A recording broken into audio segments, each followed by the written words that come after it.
So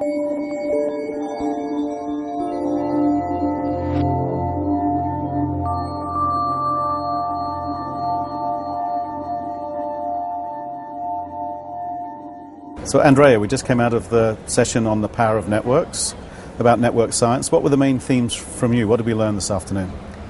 The main message, which I find very important to spread, is the fact that very often in industry, in government, civil society, in any field, we are taking decisions by using certain tools.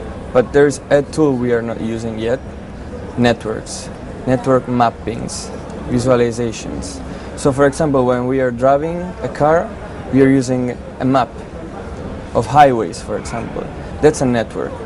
But when we are the CEO of a company, sometimes we are not using network visualizations of the organizations we are responsible for. And that can inform very important decisions at the organizational level, but not only.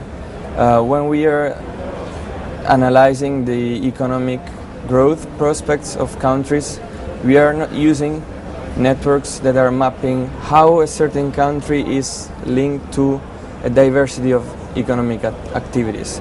And those mappings, plus the quantitative analysis that can be carried out, are actually powerful tools to inform very important decisions in a socio-economic context, which is even more complex nowadays, and which is really experiencing a lot of crises in different areas. Yeah. So Tim, what are the things that you discovered that you didn't know before and that made something pop up in your mind?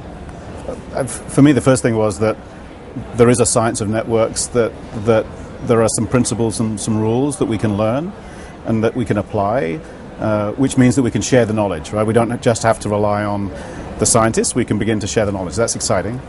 The second thing that surprised me was that we can use networks to predict the future. That these networks that show economic diversity actually have the potential to predict growth. And I wonder where else, what other kinds of network maps might be used to predict the future, because we've always talked in business and in economics about wanting to predict the future, and we've never been able to do it. So if this is true, it's pretty exciting.